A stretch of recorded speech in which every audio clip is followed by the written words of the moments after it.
Welcome to the Jimbo and Jeff podcast. Never have you known such cringing terror. The Jimbo and Jeff podcast. Now, here's Jimbo and Jeff. Hello. Hello. Jimbo and Jeff.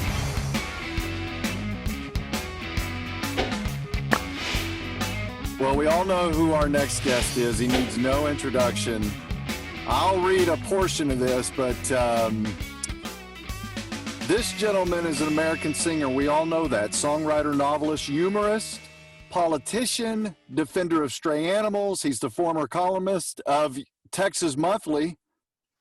And he also, in 2006, garnered 12.6% of the vote for the governorship of Texas, and he should have been on the debate last night. What a debacle that was. So welcome, Mr. Friedman. Thank you very much. I'm 75 years old, but I read at the 77-year-old level. Well, so we'll start off. How do you have your Mexican mouthwash this morning? I do, and I need it because I'm a little under the weather. I went to the doctor, and he said, I've got bad news for you. You've got AIDS, and you also have Alzheimer's. And I said, well, at least I don't have AIDS. This is Mexican mouthwash that Jeff was referring to. It's actually, this is our own company, Man in Black Tequila. I call it the Barry Manilow drink because it makes you feel good for a short period of time. And then we like to say that this is not your father's tequila. This is your grandfather's gardener's tequila. Ah. Now, do you make that tequila in Texas or in Mexico? I can't reveal it to you. I'm just the face of the company. I have very little to do with the actual manufacture of the product. This is not in a bathtub in an undisclosed location. Right.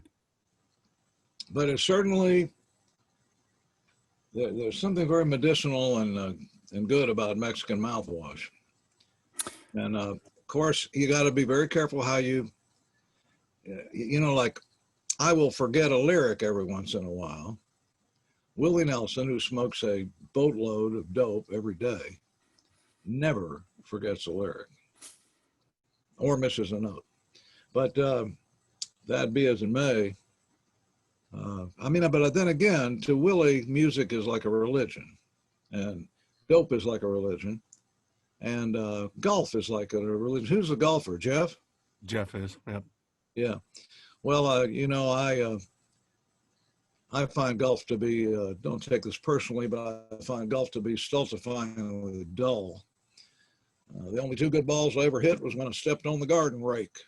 Yes, yes. Now. And last time I was on a golf course, you're also a golf pro, right? Yes, you're sir. Pretty good. Well, we were with a golf pro, and this woman comes running up, and she says, I've been stung by a bee. And the golf pro asked her, where did it sting you? And she says, between the first and second holes. and the golf pro says, well, I can tell you right now, your stance is too wide.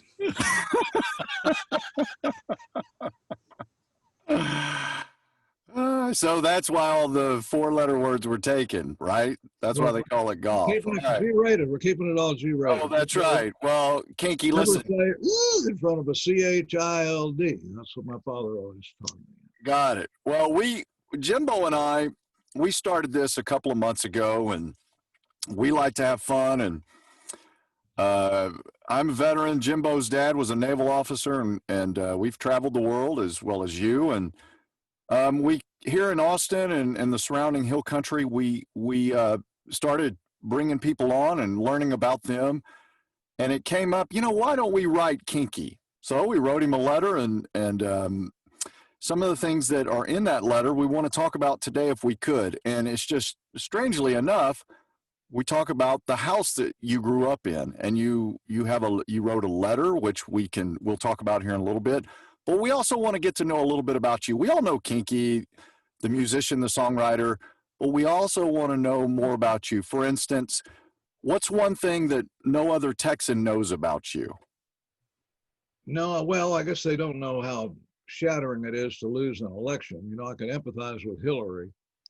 And you got to get over it and get past it. But never trust the polls. The polls we were right up there with Rick Perry as an independent, which is very hard to do. And then in the end, the Crips and the Bloods got us. The Democrats and Republicans. They moved in with a lot of money, and that was that.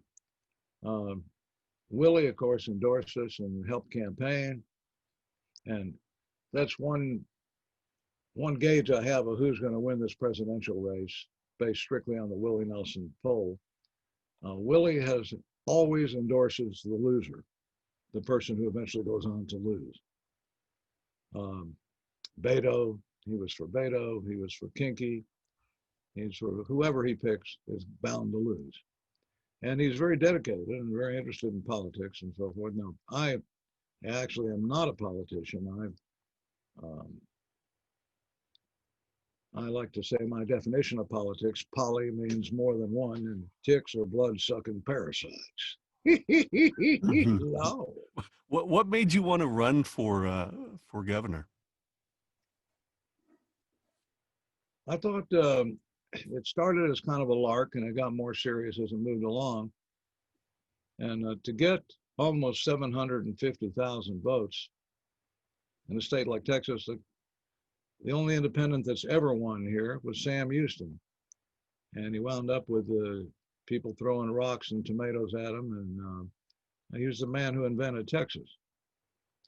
So that's politics is a weird game. And it can be fun. I mean, driving around the state in my Yom Kippur Clipper, which is a Jewish Cadillac, by the way. It stops on a dime and it picks it up, that's all. But yeah, that's did you guys have a chipper Yom Kippur? I guess you did, right? No? You know what it is? No, what's that? Good God. Well, I think that we were very naive about things, and we were up against a couple of machines, the Republicans and the Democrats. And everybody in Texas will tell you, you just try ask them, are you a Republican? Are you a Democrat? They'll always say, no, I'm a libertarian. I'm an independent. And when election day comes around, they're gone. Then they've gone back home to the roost, and the independent or the libertarian loses. And that's the way it's been for over 100 years. So I don't guess I really ever had much of a chance, but we had a lot of young people get into politics for the first time, for whatever that's worth. And we had a lot of great slogans. Willie, in fact, was really good at slogans. He had one he gave me, which goes, let's see.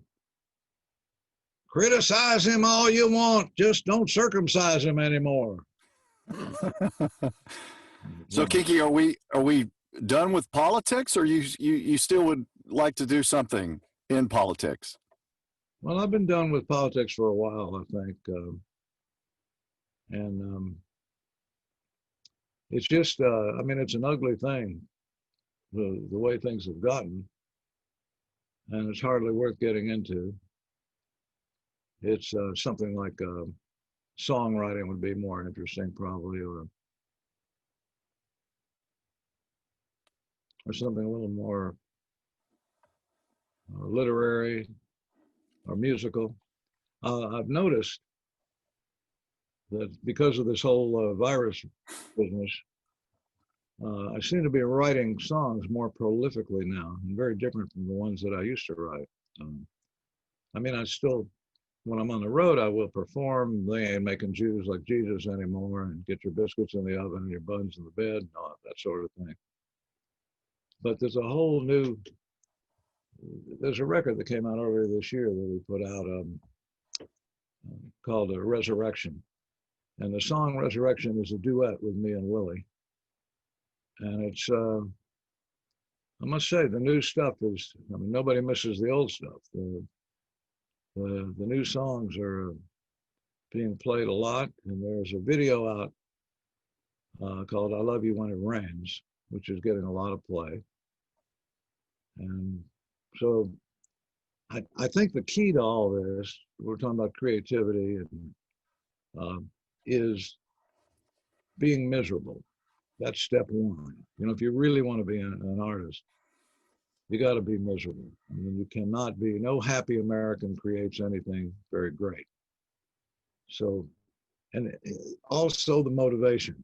You cannot sit down and say, I'm going to paint my masterpiece. You know, you can't do that. Doesn't work.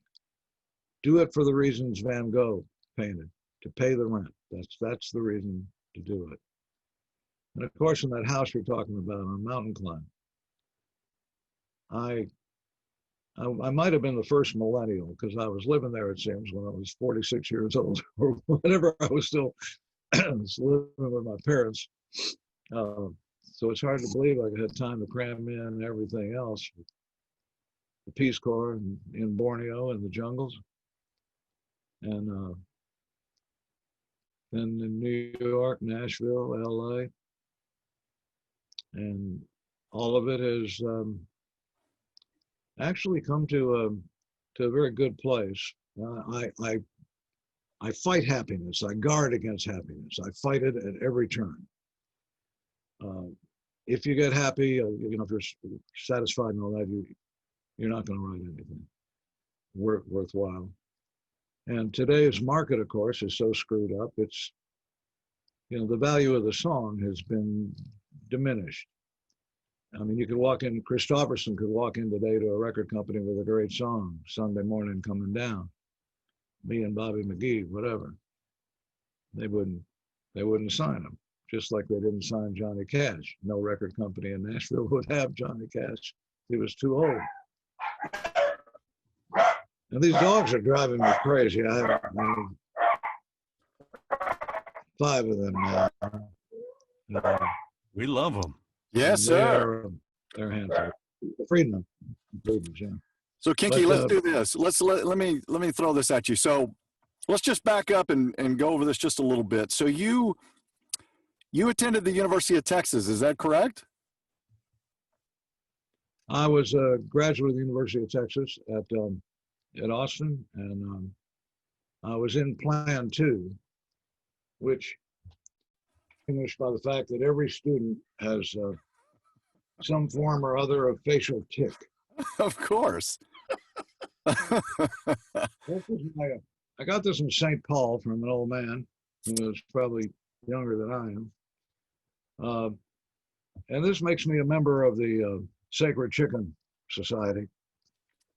He says, now Bob Dylan, who of course came from that area, from Hibbing and Duluth and St. Paul and Minneapolis, Bob is a member of the Sacred Chicken Society.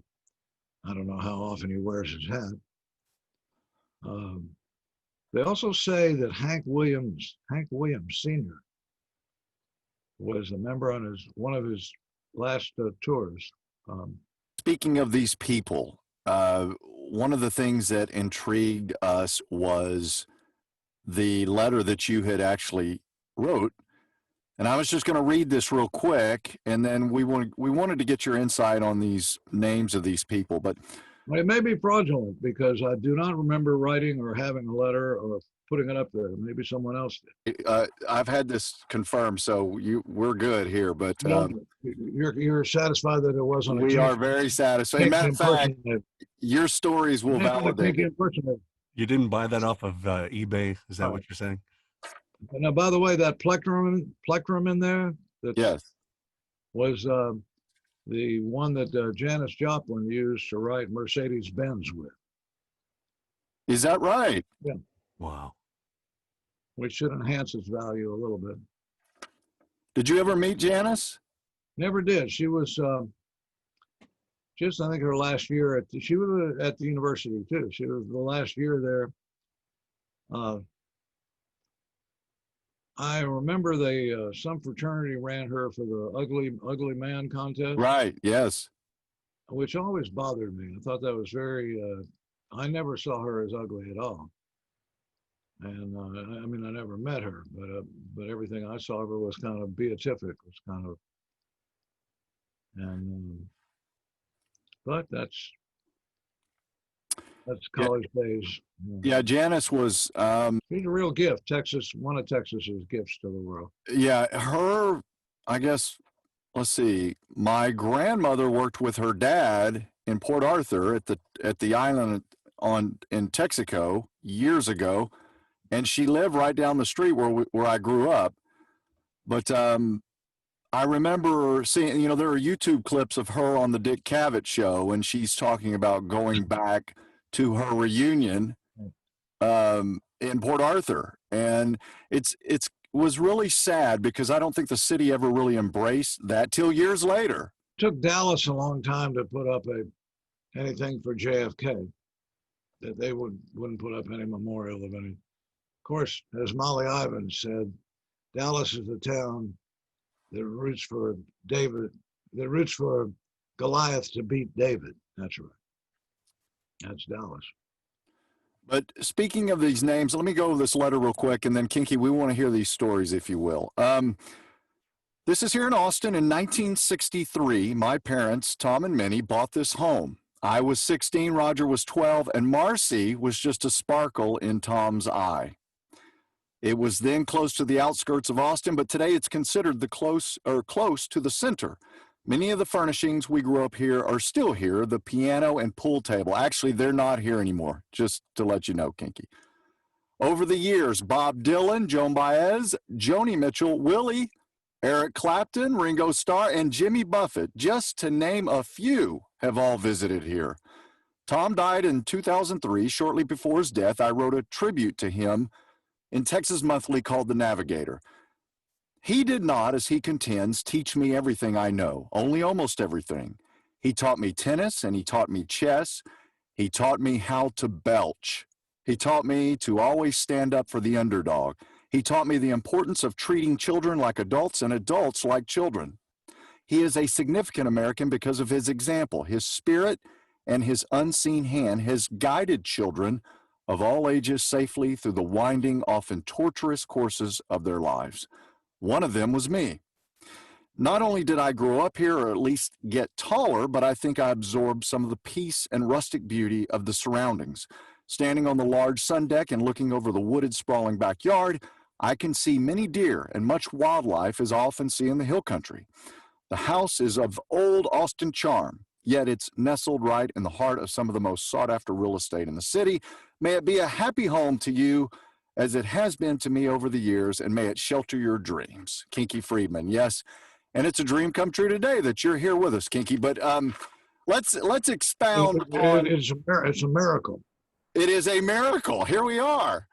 So marching powder. So Kinky, here's probably stories people have not ever heard before. Tell us about these names. How in the world did your dad? How did you know? We'll start off with Bob Dylan. How did you know Bob Dylan? Well, I never remember how I first met anybody, but there are other people that do that for me, human resources that remember everything. But the one event there that stands out in my mind, though, was when we were doing, must have been 1976, because it was a Rolling Thunder tour that I was on. And when we came through Austin, we had a big barbecue at my parents' house at Mountain Climb.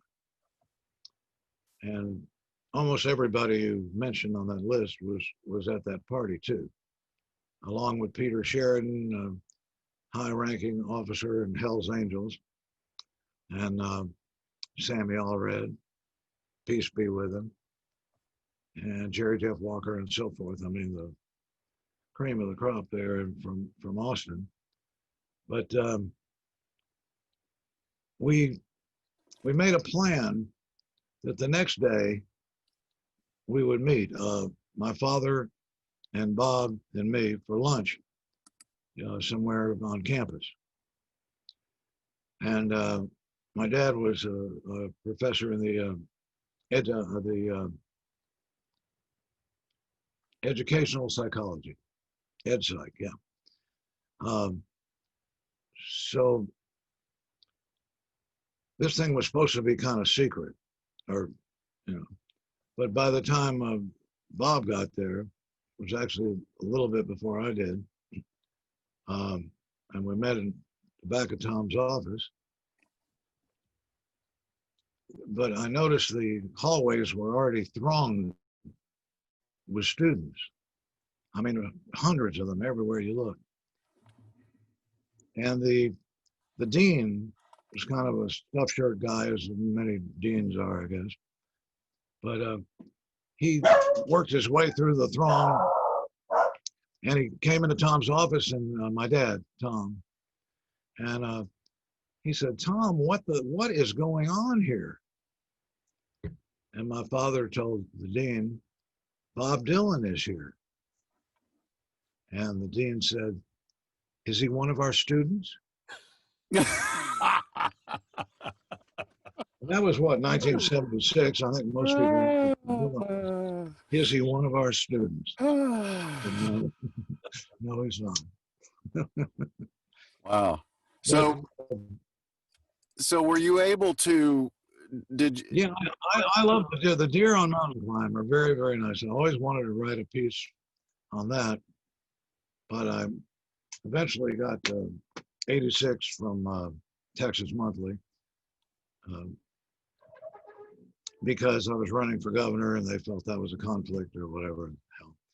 But part of the success of my 5 years there was a big part of it, I think, was Evan Smith, who of all the editors I've had over the years, and I've had a lot with books and so forth, Evan was one of the best, and really brought out the best in the Kingster, though we squabbled quite a bit. Usually an editor takes something great and they make it good, but not Evan. Evan, one of the best from Kinky, and I tried to give it to him. Here's a question for you. And the house that Jeff now lives in, one of your boyhood homes, did you hide anything that may still be there?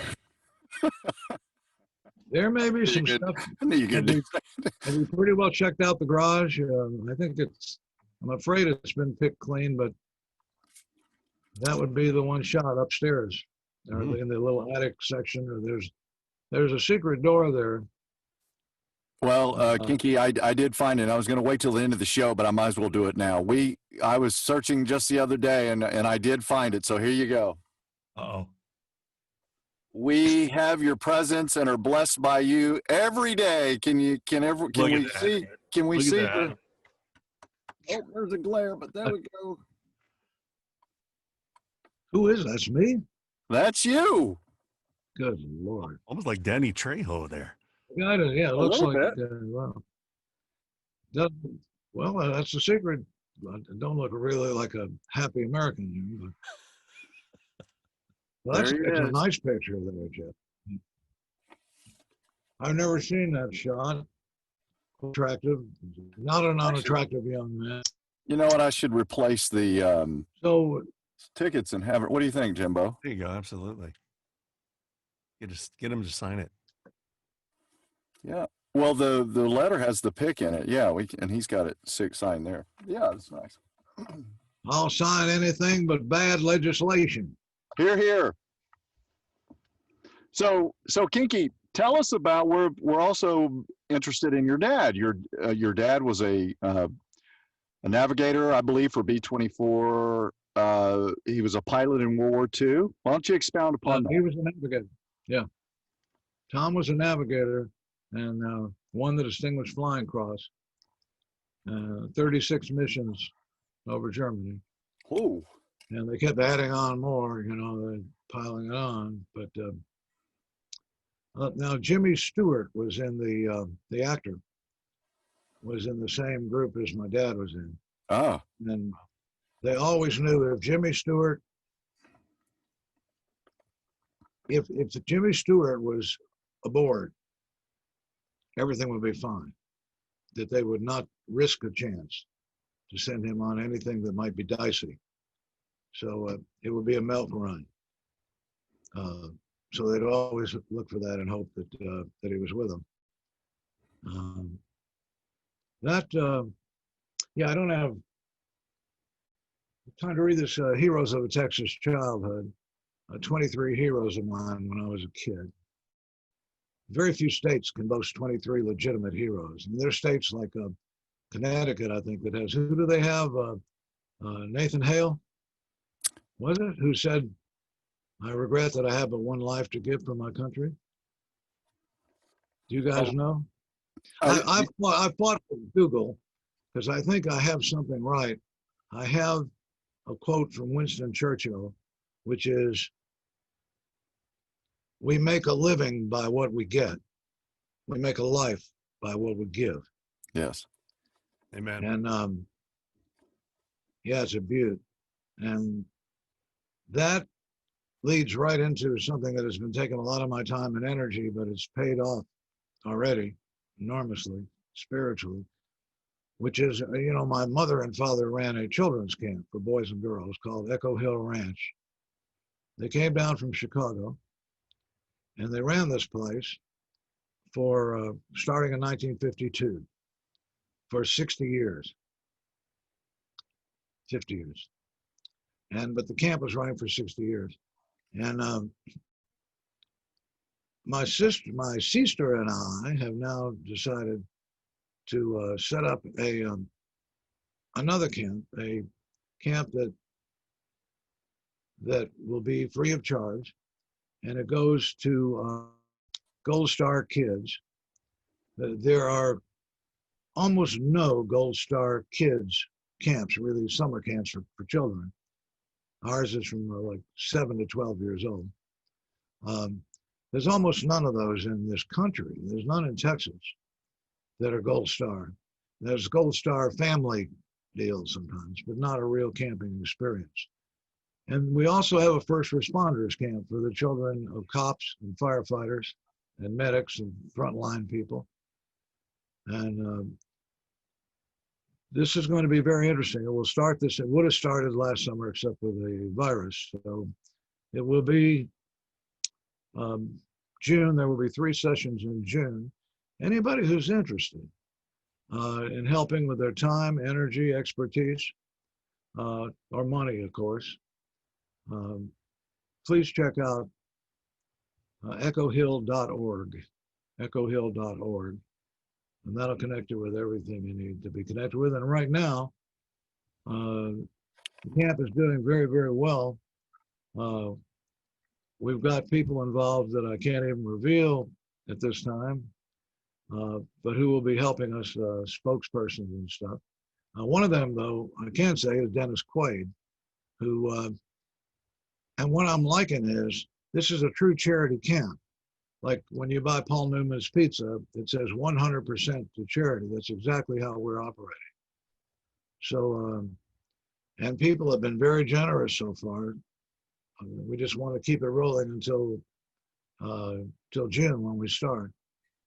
And I think it's going to be a great experience for us as well as for the kids. And I may be the oldest water safety instructor in Texas. Let's see. Cross chest carry. Come on. Yeah, that's right. All right now. That's right. There you go.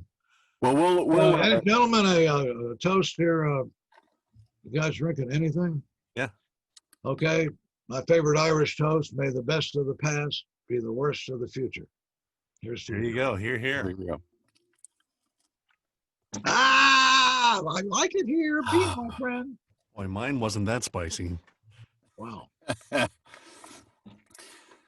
So and we'll put all Kinky's all the links and website address on our website as well, that you can go to, and all the information as well about the Gold Star camps coming up with Kinky. Kinky, I had another question about your dad. So when your dad came home, did he talk to you about the war at all? Most of that generation never said anything. Did he say anything to you about it? What he went through? No, you're right. Very, very little. A little bit more as she got older.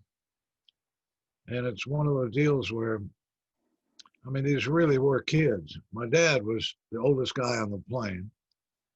and they called him Pops and all that. He was 23 years old. Wow. He was the only one with a college degree of 10 men. And so they made him the navigator. And that whole thing was a defining experience. It's very touching how the Navy guys, after a whole lifetime, lived away from Hawaii and the Navy, where they're living somewhere else, Virginia or someplace. And they still want their ashes deposited there aboard the ship or through they put it in Pearl Harbor. So, and they still remember that period very, very well. So you can have a guy that is like me, pretty much dementia, but still remembers everything about that experience. And my dad was that's real sacrifice for America. And we should remember what Audie Murphy said: if I can get it, I'm not an Alzheimer patient. If I can remember this. Audie Murphy said that Ronald Reagan and John Wayne spent the war in Hollywood. He said, but it was guys like me and the guys who never came back, who fought to buy the freedom the rest of us cherish and abuse. Yeah. So, and by the way, the Audie Murphy Society is part of what we're doing. So are the Green Berets and the Night Stalkers. You're familiar with them? The Night Stalkers are a group of very elite retired pilots. They're a part of what we're doing. So what we're doing is not quite a military thing. In fact, there's nothing military about it, except that some of the counselors and people who help us are military.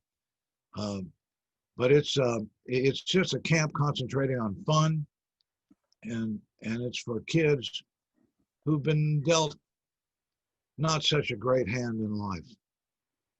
And we aim for it to be an experience that'll be fond memories for them and a lot of laughs, make some new friends.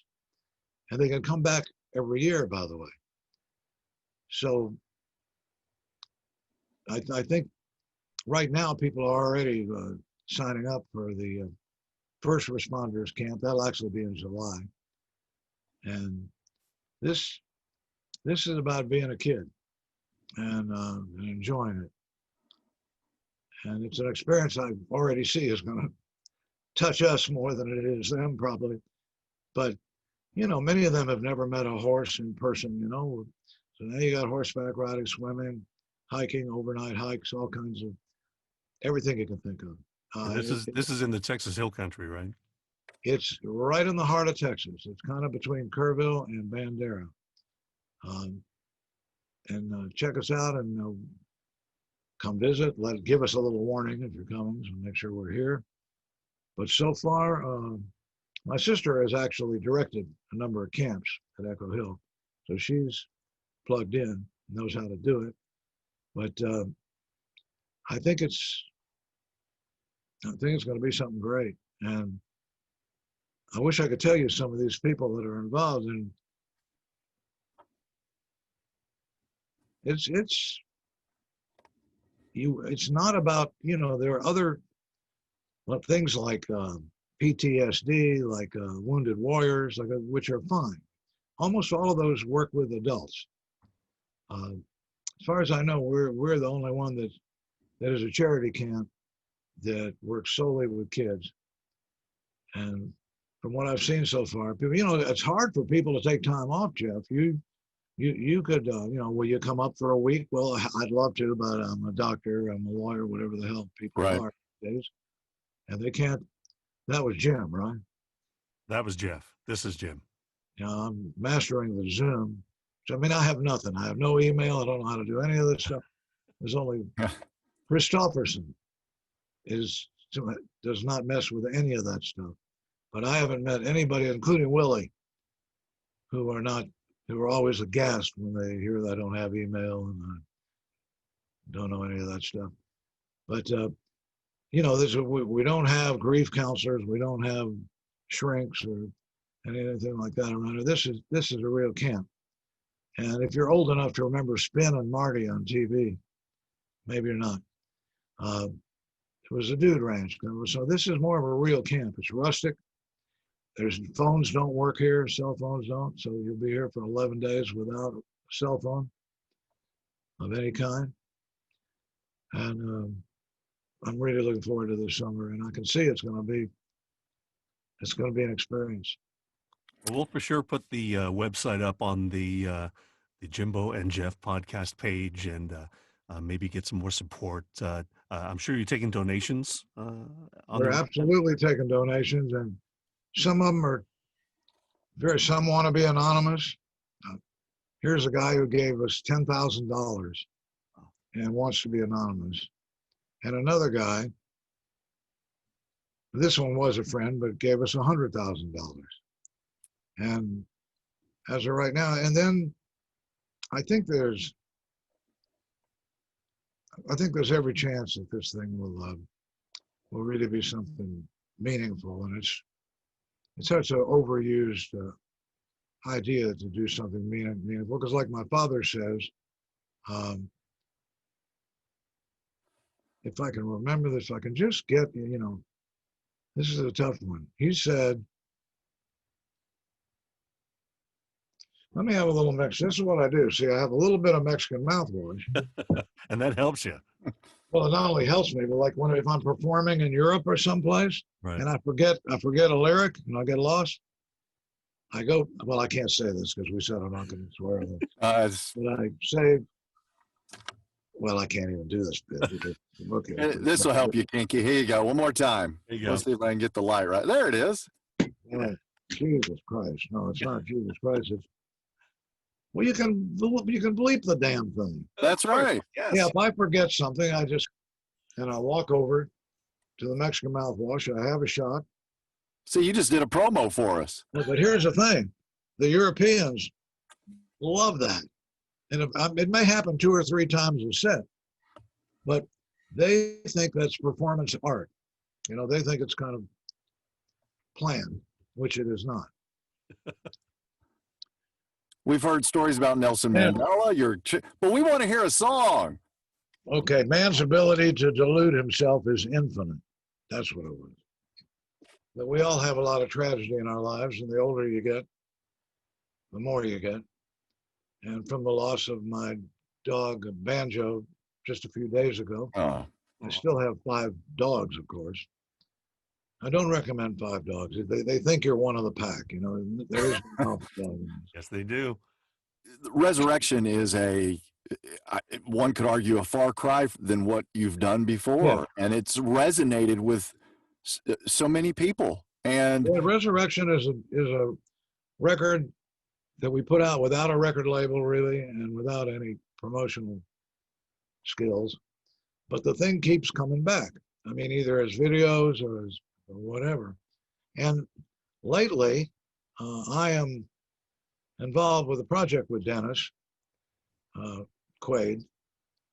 I call him Dennis. Dennis slept on my floor when he first came to Hollywood. And I didn't see Dennis for about 40 years. And one night I get this phone call from him. He said, Kinky, I just want you to know you were my mentor when I first got to Hollywood.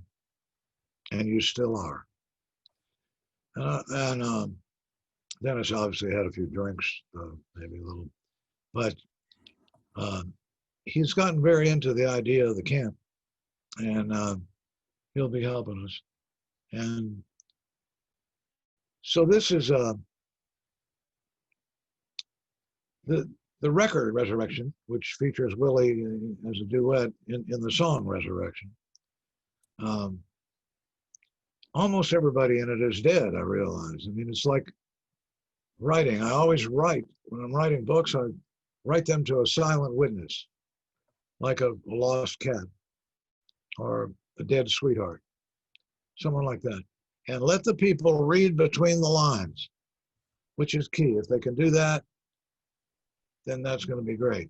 And that's the way most of my good work has been done writing between the lines. Hard to do, but all right, this is called I Love You When It Rains. I see a little dragon on the sea and in the sky. I see her. That's how you do it. Well, may the Lord take a liking to you. The latest song I've written, which is makes this about a month old, wrote it in the limo coming down from the hotel this evening.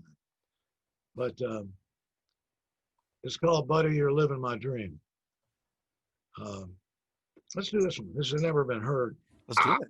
Pardon me. Yeah, exclusive. It has not been played on any radio or stuff like that. Or You heard it here first on the Jimbo and Jeff You show really did. podcast. This is a weird song, guys. It came from real misery.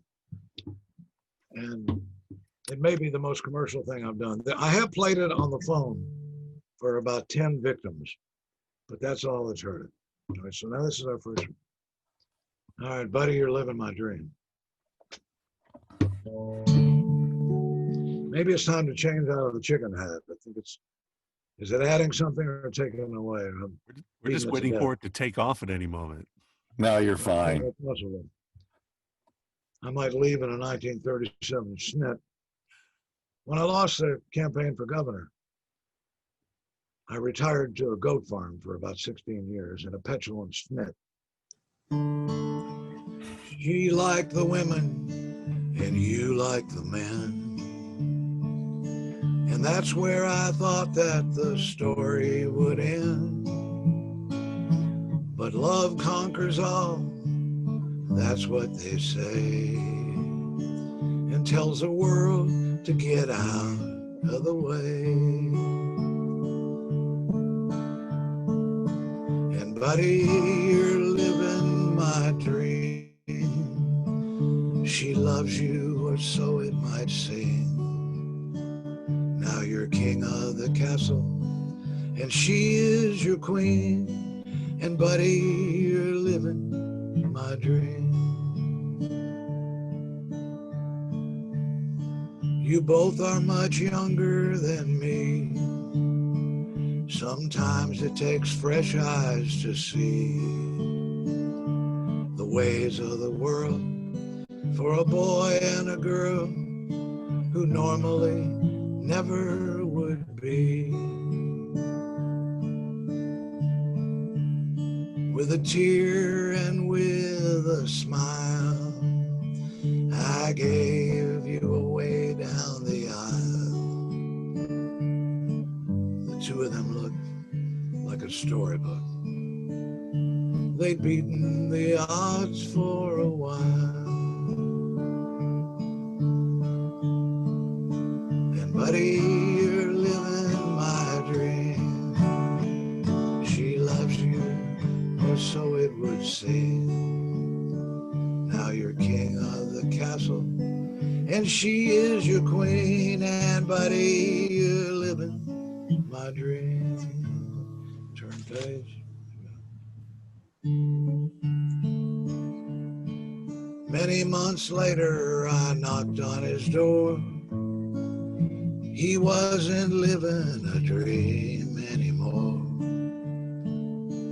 The king of the castle lay dead on the floor. He'd taken his life, no sign of the wife, just a gun in his hand and a sorrowful note on the door. It said, buddy, you're living my dream. She loves you, or so it would seem. Now you're king of the castle, and she is your queen. And buddy, you're living my dream. Wow. Thank you very much. Well, you heard it here first. Exactly. And before we let him go, we have to say, you know, the little thing says Floyd, when Kinky's on.